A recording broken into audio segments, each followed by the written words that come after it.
Hey guys, welcome back to Overtakes. I'm Kel. And this is Misfit. And we're here to talk week 2 of stage 3, day 1, which is Wednesday. So we're going to start it off with the Dragons and the Gladiators today. Yeah. Starting off the action. I don't think the Dragon situation has changed much. No. To be brutally honest, and everybody was excited about the changes and all that. It's not going to happen yet. I don't think. It's not. And it's not even that, they really didn't pick up. They picked up some talent, some better players, but they lost their 2 most talented players. So they're just kind of... Dia is back in the country, though. Yeah. So there's a possibility he could play tonight. I doubt he plays tonight. Yeah. But at least he's back. Yeah. In the fray. I was going to say if they get desperate, they could put him in, but when are they not? Right, exactly. Sorry. I know I'm exactly with you on that point, though. They picked up talent. It's not like, okay, so, the Gladiators picked up Fissure. They didn't pick up anything like that. Yeah, exactly. Well, they didn't pick up anything like that.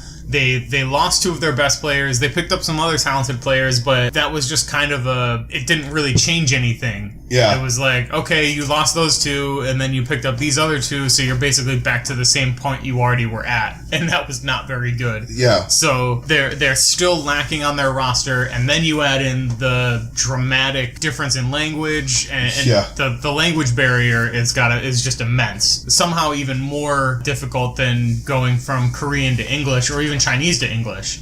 Yeah, because I think they're actually using English as their bridge language. That might not be bad, because, I'm assuming in schools over there, they're probably teaching them, you probably can take an English class, and most people probably take it in Korea and in China. Right. They probably have a basic understanding. Yeah. Kind of like a lot of Americans have a basic understanding of Spanish. Yeah. A lot of Americans that aren't fucking baby boomers. Yeah. They just want to build walls and shit. Anyway, enough about that. So, no, what I'm saying is they're gonna eventually they're gonna get on the track, but now they're kind of where they were, but with better players. Yeah. I guess is what I'm trying to get at. Yeah. So eventually, I think they'll be better. Yeah. But they're definitely. I don't think they're anywhere close to being where they need to be yet. Especially going against a team like the Gladiators, who need this win really bad. And because they're just a team on the rise, and they're trying to make a name, and and they're trying to get back into they know that maps matter and all that stuff. Mm-hmm. They found out like the Valiant did in stage 1. They found that out last time. Exactly. Obviously we're gonna pick the Gladiators in this one. There's no. Yeah. I would love for Shanghai to show up though. Oh, absolutely. It's just the language barrier and all the stuff. Just all the odds are stacked against them completely. Yeah. And I just want to see some good play. It's like, unfortunately right now, it's still one match on when you have it on the schedule, you're just like, oh, I kind of know what's going to happen. I'll watch the highlights, see if somebody popped off and had a couple of cool plays or whatever. Right. You're not going to watch it. Yeah. Not really. The only one that I actually went back and watched the whole one was, what was that, in stage 1 where they went 3-2 with Seoul? Yeah. In overtime? That's the only one I've watched, and when they play in Florida. And even then, I'm kind of in and out. Right. And I don't know. I just want them to be better so they're watchable. Yeah. And to be honest, to make the little bit more parity in the league. Yeah, absolutely. I would love to see Shanghai just even be relevant. Or mediocre or sub-mediocre. But, because right now they're just bad. Just straight up bad. That's really all there is to say about it. Los Angeles is just a far superior team, and they're probably going to 4-0. Yeah, 4-0. Maybe 3-1. 3-1 if Shanghai does something at the end. Right, exactly. Yeah, and if it is 3-1, it's going to be the last map type of thing. Yeah, and we'll see who they have in Los Angeles, because they do have Seoul later in the week, because I'm assuming they did more scouting and more preparation with their A roster with that. Yeah. You might see more Silk Thread in this like we did last week, but it's not like that he's bad. Right, and I think they'll probably use this as an opportunity to get Silk Thread more integrated into the team, see where they can use him further, and just situationally and all that. We might even see Void. Maybe. We're gonna see some. You're probably gonna see some subs in here.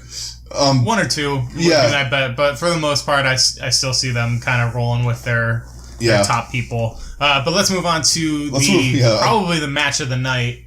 Will be the San Francisco Shock versus the LA Valiant.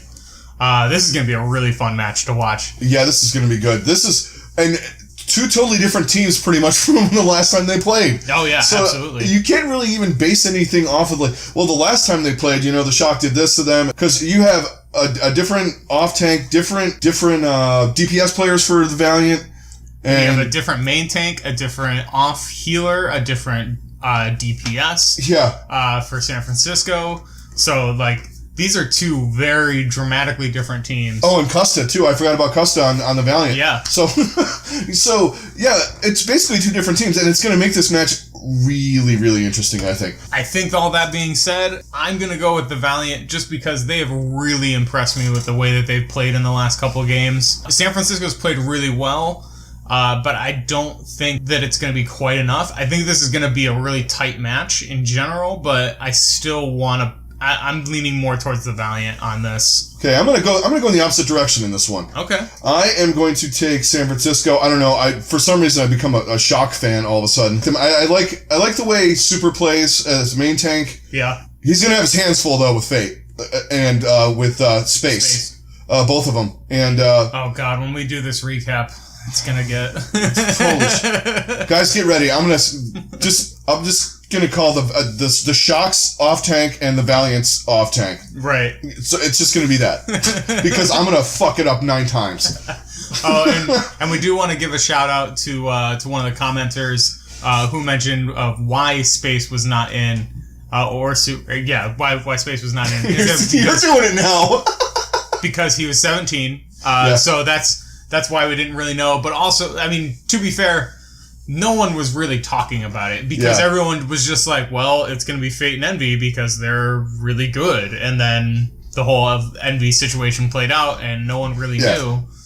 And there wasn't really much chatter about it. Yeah, so thanks, guys. Yeah, that was, and it's also one of those things, like, they were too busy driving people to In-N-Out Burger and not, and we're thanking you guys, so don't take it the wrong way. But I'm just saying with the Valiant with this, on our end, the Shock had birthday parties for, Sinatra on fucking every social media site known to man. Right. And, the Valiant were too busy taking agilities to In-N-Out Burger and making weird drama, and going fishing with Kareev, and that needs to be a show on Outdoor Channel. Fishing with Fate and Kareev. Okay, anyway, so back to the Shock. Plus, I'm really liking what Sinatra are doing together. Yeah. I like the way that they have a good synergy. They play together like they played with each other for like years. Like they kind of have this thing going. Yeah. And I mean, if you watch any of the last match the match against the Gladiators, Sinatra would dive in, Super would be right there. Yeah, they just had an instant chemistry. And I wonder if that's just been them practicing together because they were both underage until recently. So they probably played a lot together just in scrims and whatnot. Yeah. Just trying to get together. And I think San Francisco realized that and they're like, hey, let's take advantage of this and do this right now. Because we've got a really good main tank and a really good DPS player who've been playing together. They build up some chemistry, so we can immediately plug and play that right now, and it'll be much to our advantage. And it's worked really well for them so far. Yeah, it has. And this is going to be. I mean, I'm looking forward to this match because it's a lot of young, new, fresh talent. Kind of thing going on in it, and just their play styles. They changed their team's play styles, but for San Francisco and for Los Angeles. Yeah. So it's like watching two new teams. I mean, same logos, different teams, and I'm looking forward to it. But I am taking San Francisco, and you're going Valiant. Yeah. Okay. So let's move on to the last match of the evening, which is probably the hardest game to pick because we don't know which either of these teams is going to. What roster is going to show up? So we got the Dallas Fuel versus the Seoul Dynasty. I heard that.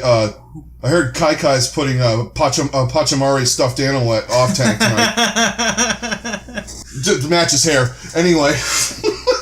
Oh man. Sorry. It's Seoul. Yeah, we don't know what we're going to get. Seoul is going to fucking. I don't know, because they have a bigger match later in the week. So are we going to get this weird Wakid hodgepodge and garbage lineup that we know doesn't work and has not worked, and everyone questions it except for their coaches apparently.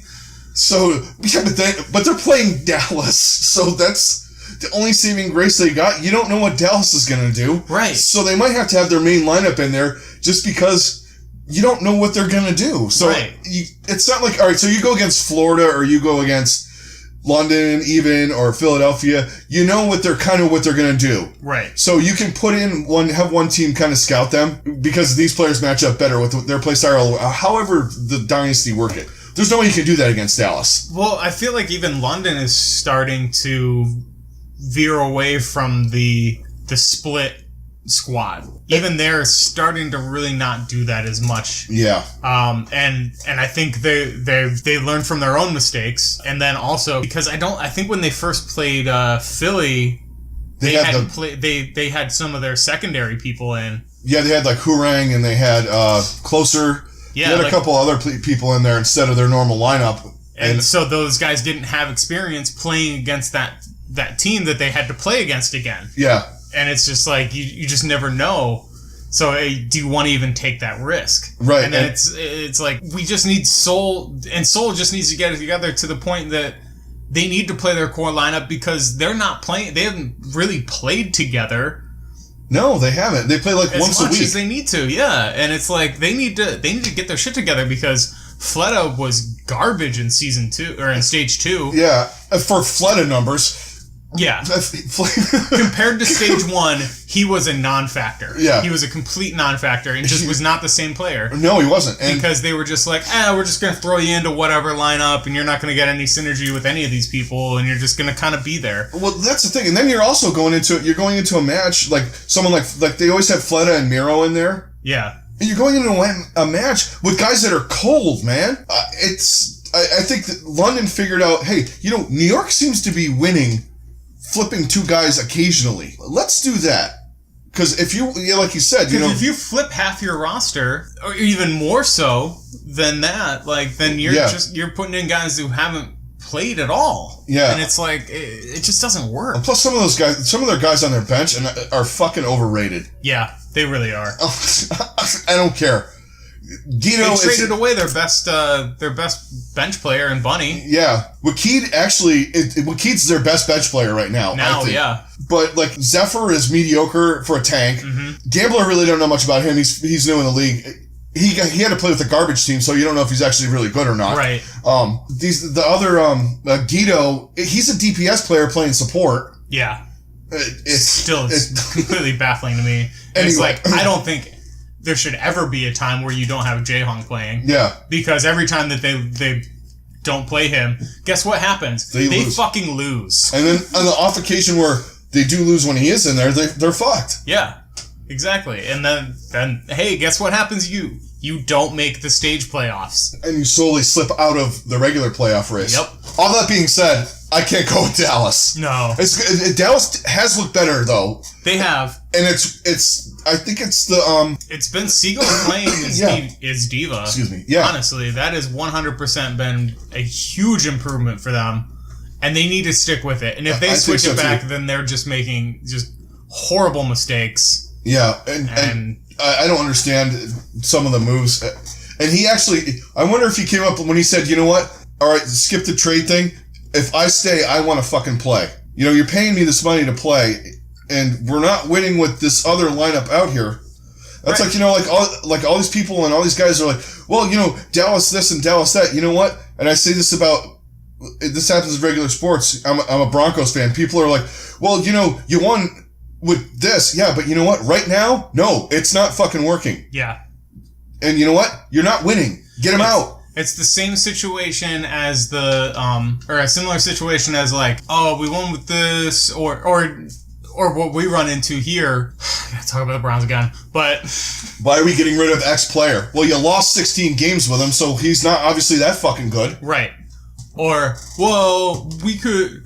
Let's see what the backup does. Let's see the backup quarterback, because obviously this isn't working, so let's go with that and throw this guy off. Yeah. It's the Brian Hoyer situation. Oh, God, the Brian Hoyer situation. That's exactly the whole thing. That's exactly what this feels like. Yeah. And it's just like, it's just not going to work. Brian Hoyer's better than whatever garbage pile quarterback they had behind him. Put him in. Put him in, Zoe. He's ready. Put him in. Put him in. Guess what? He was too busy blowing coke. Yeah. Oh, and getting other things. Yeah. And getting in fights. And being a total idiot. Anyway, boy, Dallas Fuel are kind of mimic Manziel. Like, I know, right? Anyway. So, yeah. But Dallas, I think Unco is actually helping them out a lot. To say something positive about Dallas, Unco and honestly Seagull are, pretty much driving this team into the right direction. Right. And just let Effect be fucking mad. I never thought that trade would be as beneficial to both teams as it has because the Valiant desperately needed somebody like Unco, whereas actually Dallas kind of had a plethora of guys that are are good shot callers and just vocal people. Like you already had that in Seagull and Costa. So it's like you had a plethora of those guys. So they needed more of the skill that you get from Unco. Yeah, and then the Valiant desperately needed somebody to just take over because they had guys that are individually really good, but no one to bring them together. And it seems like they got what they needed, and Dallas got what they needed. Exactly. And very rarely do you see something like that in any sport where everybody benefited. And no, you're not going, wow, they jobbed the other team by getting him. But I think it worked out well for both of them. Yeah, honestly, that's because I think Unco's a little on the quieter side, but the skill levels a few ticks higher than Costa, and Costa's the opposite. So, I mean, like you said, it just works out perfectly. That being said, I'm going 3-1 Soul. Yeah, same. I can't not do that. I can't pick Dallas right now. No, they're like I said, they're getting better, but not against Soul. How's the Soul A lineup? I'll go 3-1. Yes. Soul B lineup, 3-2 overtime. The second I see a Guido and Zephyr, we'll retract our statements. Yeah, I'll go. I wish they had to do it like baseball, where it's like 15 to 20 minutes before the game, you have to release your lineup. Be jumping on Twitter, man. Good thing there's no actual legal betting on this. People would lose their minds betting Soul. Absolutely go fucking nuts. Holy shit. I put fucking money on Soul. They were playing Dallas, and then they put in fucking Zephyr? Are they throwing the game? That would be the thing if it was in Vegas. Oh my god. Soul's throwing. This league is fixed. Anyway, so, alright guys, that's gonna do it for Wednesday. Don't forget to hit up the High Noon Pick'em. We're still doing that. You can join, whenever you want. We're going to run until the end of the season. Just remember, we get up to 200 subscriptions. We're going to do a prize for it for the end of Stage 4. And don't forget to subscribe, follow us on Twitter and Twitch. We will see you guys later. See you guys on the next one. Later.